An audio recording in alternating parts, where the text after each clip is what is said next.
सुप्रभातम। विषय संस्कृतम कक्षा अष्टम प्रकरण वसुधैव कुटुंबकम व्याकरण भाग।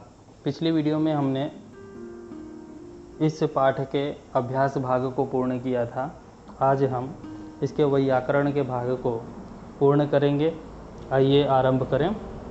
प्रथम कत्वा प्रत्यय। प्रत्यय शब्द से आप परिचित हैं। प्रत्यय और उपसर्ग हमने पिछली कक्षाओं में भी पढ़ा है तथा उसे अपनी अभ्यास पुस्तिका में किया है। प्रत्यय उन्हें कहा जाता है वह शब्दांश जो शब्द के बाद में लग कर के शब्द के अर्थ को परिवर्तित कर देते हैं अथवा शब्द की विशेषता को बढ़ा देते हैं, वह प्रत्यय है। ऐसे ही उपसर्ग वह शब्दांश जो शब्द के पूर्व भाग में लग करके शब्द के अर्थ को परिवर्तन कर देते हैं अथवा शब्द के में विशेषता ला देते हैं, उन्हें उपसर्ग कहा जाता है। तो आइए आज हम प्रत्यय के सीरीज में कत्वा प्रत्यय को पढ़ेंगे। दो चित्र यहाँ पर आप देख पा रहे हैं और दोनों ही चित्र के नीचे एक एक वाक्य दिए गए हैं। बालः पठति, बालः क्रीडति। बालक पढ़ता है और बालक खेलता है। और इन दोनों के मध्य में एक सेंटेंस है बालः पठित्वा क्रीडति। अर्थात दो वाक्य, दो क्रियाएं, इन दोनों ही क्रियाओं को एक वाक्य में प्रयोग करके कि बालक पढ़ करके खेलता है ना, पढ़ने के बाद खेलता है, दोनों को एक ही सेंटेंस में प्रयोग किया गया है। तो वाक्य बना है बालः पठित्वा क्रीडति। तो जो पहली क्रिया है उसके साथ में कत्वा प्रत्यय का प्रयोग होगा और दूसरी क्रिया वैसे ही रहेगी। ऐसे ही है। दूसरा वाक्य है रमा विद्यालयम गच्छति। रमा पठति। रमा विद्यालय जाती है और रमा पढ़ती है, तो दोनों को जोड़ करके वाक्य बनेगा रमा विद्यालय जा करके पढ़ती है। तो इसका सेंटेंस है रमा विद्यालयम गत्वा पठति। रमा विद्यालय में जा करके पढ़ती है। इस प्रकार से कत्वा प्रत्यय का प्रयोग दो शब्दों को, दो वाक्यों को जोड़ने के लिए किया जाता है। ऐसे ही आगे है सुरेशः हसति, सुरेशः वदति। सुरेश हंसता है और सुरेश बोलता है, तो इसका वाक्य जोड़ करके बनेगा सुरेश हंस करके बोलता है। तो सुरेशः हसित्वा वदति। ऐसी शिशु क्रीडति, शिशु क्रीडित्वा खादति। शिशु खेल करके खाता है। तो जो पहली क्रिया होती है उसके साथ में कत्वा का प्रयोग किया जाता है। इसी प्रकार से आगे प्रश्न है अहम अत्र वयम किम पश्यामः। हम यहाँ क्या देख रहे हैं? उत्तर है अत्र वयम पश्यामः। यत कि को अपि वा कापि समान जनः कार्यद्वयं करोति। कोई एक व्यक्ति दो कार्य को करता है तथा पूर्ववाचने क्रियापदे कत्वा प्रत्यय से प्रयोग भवति। उसी कार्य के प्रथम क्रिया में कत्वा प्रत्यय का प्रयोग होता है। यथा ऊपरी लिखितेषु वाक्येषु, जैसे ऊपर लिखे वाक्यों में हुआ है, जैसे पठति पठित्वा, गच्छति गत्वा, हसति हसित्वा, क्रीडति क्रीडित्वा। इन कत्वा प्रत्यय का प्रयोग प्रथम क्रिया के साथ में हमने अभी पिछले वाले स्लाइड में पूर्ण किया था। चलिए आगे इसका अभ्यास है, इसको हम करेंगे तो और अच्छे से समझ में आएगा। देख लेते हैं कि मंजूषायाः उचित पदानि चित्वा रिक्त वाक्यानि पूरयन्तु। मंजूषा से उचित पद को चुन करके रिक्त स्थान की पूर्ति करिए। तो छात्रः पाठम पठति लेखम च लिखति। पाठम पठति, पठति पूर्व क्रिया है और उसके पश्चात में लेखम लिखति, लेख लिखना उसकी बाद की क्रिया है। इसीलिए प्रथम क्रिया के साथ में कत्वा प्रत्यय का प्रयोग होगा तो पठित्वा बनेगा और वाक्य बनेगा छात्रः पाठम पठित्वा लेखम लिखति। ऐसी दूसरा है जनाः भ्रमन्ति वदन्ति च। दो क्रियाएं हैं। तो प्रथम क्रिया है भ्रमन्ति, तो भ्रमन्ति के साथ में ही कत्वा का प्रयोग हम मंजूषा से छांट करके लिखेंगे तो बनेगा भ्रमित्वा। जनाः भ्रमित्वा वदन्ति च। ऐसी दूसरा है पिता कथयति चलति च। पिता कहता है और चलता है, तो कथयति के साथ में कत्वा का प्रयोग होगा तो कथयित्वा, पिता कथयित्वा चलति च। गजः चलति खादति च। गजः चलित्वा खादति च। शिशु क्रीडति, शिशु क्रीडित्वा जलं च पिबति। शिशु खेल करके जल को पीता है। इस प्रकार से वाक्य बनेंगे। आगे भी है इसी प्रकार। बालः गच्छति, गच्छति का बनता है गत्वा, तो बालः गत्वा पाठं च पठति। छात्रः नमति, तो छात्रः नत्वा कथां च कथयति। नर्तकः नृत्यति, नर्तकः नर्तित्वा प्रसन्नः च भवति। दुग्धं च पिबसि, दुग्धं त्वं दुग्धं पीत्वा तत्र च क्रीडसि। अहं पश्यामि, पश्यामि का बनता है दृष्ट्वा, तो अहं दृष्ट्वा कन्दुकेन च क्रीडामि। ते नमित्वा, तो बनेगा ते नत्वा अत्र तिष्ठन्ति च, वे नमस्कार करके यहाँ बैठते हैं। इस प्रकार से इसका प्रयोग हम कर रहे हैं। आगे ध्यान देने योग्य बात है कि लिखा है यदा धातु उपसर्गेन युक्ता भवति, जब कोई भी धातु उपसर्ग से युक्त हो, अर्थात धातु से पहले उपसर्ग का प्रयोग हुआ हो, तो कत्वा स्थाने, कत्वा के स्थान पर ल्यप प्रत्यय भवति, तो कत्वा प्रत्यय के स्थान पर ल्यप प्रत्यय हो जाता है। कंडीशन क्या है कि धातु के साथ में कोई भी उपसर्ग जुड़ा होना चाहिए, तब हम कत्वा का प्रयोग नहीं करेंगे, हम वहाँ केवल लेप का प्रयोग करेंगे। तो जैसे यहाँ पर उदाहरण दिया हुआ है, पठ, पठ का कत्वा में बनता है पठित्वा, और लेप में क्या बनेगा सम प्लस पठ, पठ के साथ में सम उपसर्ग जुड़ा हुआ है, इसीलिए लेप का प्रयोग होगा, तो बनेगा समपठ्या। ऐसे ही गम प्लस कत्वा, गत्वा बनता है लेप में कत्वा प्रत्यय में, और गम के साथ में अब उपसर्ग जुड़ जाने से यहाँ लेप प्रत्यय का प्रयोग होगा, तो बनेगा अवगम्य। भ्रम के साथ में कत्वा भ्रमित्वा, और भ्रम के साथ में लेप परिभ्रम्य, क्योंकि परि उपसर्ग इसमें जुड़ गया है। इसी प्रकार से अन्य भी उपसर्ग बनेंगे। अब कत्वा और लेप का एक एक उदाहरण हर एक वाक्य में दिया गया है, तो ध्यानपूर्वक देखिए। सह विद्यालयम गत्वा पठति, वह विद्यालय में जाकर के पढ़ता है। और दूसरा उदाहरण है सह विद्यालयम आगत्य अपि पठति, वह विद्यालय से आ करके भी पढ़ता है।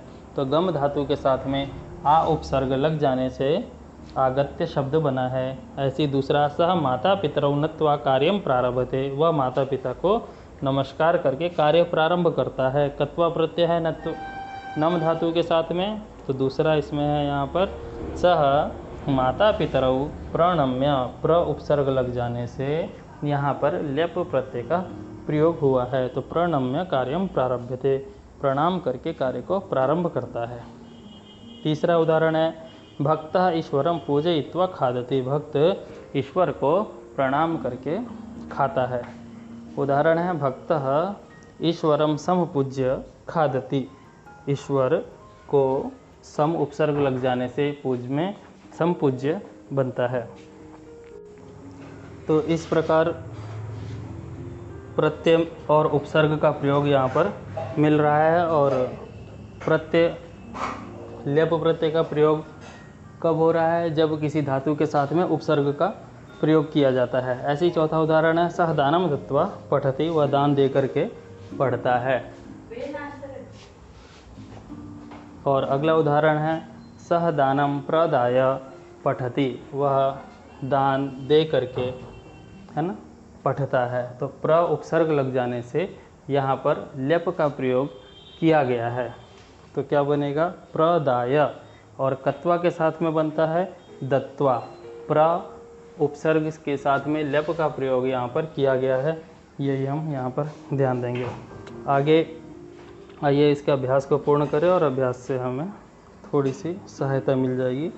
प्रथम वाक्य कत्वा का है और दूसरा वाक्य लेप का है। तो सह ईश्वरम नत्वा कार्यम करोति, वह ईश्वर से। तो प्रथम अभ्यास है कत्वा स्थाने लप प्रत्यय प्रयोगम कुरुतः, कत्वा के स्थान पर लप प्रत्यय का प्रयोग करो। तो सह ईश्वरम नत्वा कार्यम करोति, वह ईश्वर को नमस्कार करके कार्य करता है। तो सह ईश्वरम प्र प्लस नम प्लस लेप बनेगा प्रणम्य, तो यहाँ पर सह ईश्वरम प्रणम्य कार्यम करोति। दूसरा है सह हसित्वा कथयति, वह हंस करके कहता है। तो इसको लेप में कैसे प्रयोग करेंगे, सह प्रहस्य कथयति। अगला है सह दुष्कर्म त्यक्त्वा प्रसन्ना भवति, वह दुष्कर्म को त्याग करके प्रसन्न होता है। तो परि प्लस त्यज प्लस लप परित्यज्य, तो सह दुष्कर्म परित्यज्य प्रसन्नः भवति। सा कन्या प्राकृतिक सौंदर्य इच्छयित्वा प्रसीदति, तो इसमें लेप का प्रयोग बनेगा सा कन्या प्राकृतिक सौंदर्य निर प्लस इच्छ प्लस लेप निरीक्ष्य प्रसीदति। पाँचवा है कृपणः धनम आप्त्वा प्रसीदति, तो प्र प्लस आप प्लस लेप बनेगा प्राप्य, तो कृपणः धनम प्राप्य प्रसीदति। इस प्रकार से लेप का प्रयोग हम इन सभी वाक्यों में कर रहे हैं। आगे है अक्षयः कथम जीवनम यापयति, अक्षय किस प्रकार से जीवन को बिता रहा है। अस्य दिनचर्या निर्देशानुसारम, यहाँ उसकी दिनचर्या कत्वा तथा लेप प्रत्यय से प्रयोगम पद ही लिखता है, कत्वा और लेप का प्रयोग करते हुए पद को लिखना है। तो अक्षय प्रातः उत प्लस था प्लस लेप उत्थाय प्रातर्विधम कृत्वा उद्यानम गम प्लस कत्वा गत्वा, उद्यान में जाकर के व्यायाम करोति, व्यायाम करता है, व्यायाम कृत्वा व्यायाम करके प्रातराश्रम प्रातराश ब्रेकफास्ट समाप्य समाप्त करके विद्यालयम गच्छति, विद्यालय जाता है। विद्यालय पठित्वा पठ प्लस कत्वा पठित्वा गृहम आगत्य, घर आकर के, आगम्य और आगत्य दोनों ही वाक्य शब्द यहाँ पर बन सकते हैं। तो आगम्य विश्रमम कृत्वा, विश्राम करके पुनः पठति, फिर से पढ़ता है। पठनस्य पश्चात, पढ़ने के पश्चात खेलितुम उद्यानम गच्छति, खेलने के लिए उद्यान जाता है। उद्याने खेलित्वा, उद्यान में खेल करके गृहम आगत्य, गृहम आगम्य आ करके रात्रि भोजनम कृत्वा, रात्रि भोजन करके पुनः पठितुम उपविशति, फिर से पढ़ने के लिए बैठ जाता है। सह शयनाय गच्छति, वह सोने के लिए जाता है। ऐसा अस्ति अक्षयस्य दिनचर्या, यह है अक्षय की दिनचर्या। इस प्रकार हमारा लेप प्रत्यय और कत्वा प्रत्यय का प्रकरण समाप्त होता है। आगे है भवत शब्द, भवत मतलब आप, अर्थात सेकंड पुरुष, सेकंड पर्सन। सेकंड पर्सन अभी तक आप जानते हैं त्वम, युवाम यूयम, एक वचन द्विवचन और बहुवचन में तुम, आप के लिए हम प्रयोग करते हैं, परंतु यहाँ पर अब भवत शब्द का प्रयोग तुम के स्थान पर प्रयोग हमें करना है। तो भगवान किमपि न कथयत, तुम किमपि न कथयत, मतलब भगवान और तुम का प्रयोग यहाँ पर किया गया है। एवमेव है, ऐसे ही त्वम गमिष्यसि, तुम जाते हो, भवती गमिष्यति। दोनों में ध्यान ये रखना है कि त्वम शब्द के साथ में हम मध्यम पुरुष का यूज करते हैं, परंतु भवत शब्द के साथ में हम प्रथम पुरुष का यूज करते हैं। जैसे हम बोलते हैं कि त्वम पठसि, लेकिन जब हम भवत शब्द का प्रयोग कर लेंगे तो भवान पठति, प्रथम पुरुष का प्रयोग होगा। चलिए आगे हम देखेंगे, तब हमें और अच्छे से समझ में आ जाएगा। नीचे लिखा गया है कि त्वम स्थाने भवंत शब्द प्रयुक्तम, युवाम स्थाने भवंतौ शब्द प्रयुक्तम और यूयम स्थाने भवंतः। तो मतलब त्वम युवाम यूयम के स्थान पर हमें भवान भवंतौ भवंतः शब्द का प्रयोग हमें करना है। तो यह पुल्लिंग में हुआ भवान भवंतौ भवंतः, ऐसे ही हमें स्त्रीलिंग में भी इसका प्रयोग करना है। तो यहाँ पर स्त्रीलिंग और पुल्लिंग दोनों को आप देख पा रहे हैं। यहाँ पर पुल्लिंग में भवान भवंतौ भवंतः एक वचन द्विवचन और बहुवचन में, और स्त्रीलिंग में भवती भवत्यौ भवत्यः का प्रयोग किया गया है। ध्यातव्यम वाली बातें मैंने आपको पहले ही बता दी हैं कि त्वम युवाम यूयम पदों के साथ में हम मध्यम पुरुष का प्रयोग करते हैं, जबकि भवान भवती भवत्यौ या भवंतः भवंत्यौ के साथ में हम प्रथम पुरुष का प्रयोग करते हैं। तो आइए अब इसके अभ्यास को देखें, हमें आसानी से क्लियर हो जाएगा। तो सबसे पहले है पुल्लिंग में भवान लिखति, भवंतौ लिखतः, भवंतः लिखन्ति। देखिए प्रथम पुरुष का यहाँ पर प्रयोग हमें देखने को मिल रहा है। ऐसे स्त्रीलिंग में लिखति शब्द है, तो स्त्रीलिंग का अब हमें यहाँ प्रयोग करना है। भवती लिखति, भवती भवत्यौ लिखतः और भवत्यः लिखन्ति, इस प्रकार से हमें प्रयोग करना है। आगे हमें एक शब्द दिया है भवन्तौ चलतः, तो भवन्तौ पुल्लिंग में बनता है, इसीलिए पहले हम यहाँ पर लिखेंगे पुल्लिंग में। भवान चलति, भवन्तौ चलतः, भवन्तः चलन्ति। इसी प्रकार है भवत्यौ भ्रमतः, हमें एक शब्द दिया गया है, भवत्यौ शब्द बनता है स्त्रीलिंग में, तो यहाँ हम लिखेंगे स्त्रीलिंगे भवती भ्रमति, भवत्यौ भ्रमतः और भवत्यः भ्रमन्ति। इस प्रकार से हम यहाँ पर प्रयोग करें। अगले स्थान में हमें खाली दिया भवती खादति, अर्थात स्त्रीलिंग, तो यहाँ लिखेंगे हम स्त्रीलिंगे भवती। प्रथम एक वचन हमें दिया गया है, द्विवचन भवत्यौ लिखादतः और भवत्यः खादन्ति शब्द का प्रयोग यहाँ पर होगा। अंतिम में है भवत्यः नमन्ति, बहुवचन में हमें दिया हुआ है, तो भवत्यः शब्द स्त्रीलिंग में बनता है, तो यहाँ लिखेंगे स्त्रीलिंगे और फिर लिखेंगे भवती नमति, भवत्यौ नमतः, और तीसरा हमें बहुवचन दिया ही हुआ है। ऐसे ही अंतिम भवन्तः नमन्ति, भवन्तः शब्द पुल्लिंग में बनता है, तो यहाँ पुल्लिंग लिखेंगे और भवान नमति, भवन्तौ नमतः, भवन्तः नमन्ति। इस प्रकार से हमारा यह सेंटेंस पूर्ण हो जाता है। अब अंतिम में है कि निर्देशानुसारम परिवर्तनम करोति, जैसा हमें निर्देश दिया गया है वैसा हमें करना है। तो एक वाक्य है और वाक्य के अंत में बताया कि इसे स्त्रीलिंग में परिवर्तन करना है। तो भवान किम करोति, तो इसका स्त्रीलिंग में भवती किम करोति, इस प्रकार से बनेगा। और दूसरा है त्वम कुत्र गच्छसि, बहुवचन में बनाना है, तो त्वम का बहुवचन त्वम, युवाम यूयम, तो यूयम कुत्र गच्छथ। तीसरा है भवत्यः किमर्थम धावन्ति, इसका एक वचन बनाना है, तो भवत्यः शब्द स्त्रीलिंग में बहुवचन में बनता है, तो यहाँ बनेगा भवती किमर्थम धावति। युवाम चित्रम पश्यथ, युवाम का एक वचन बनाना है, तो त्वम चित्रम पश्यसि।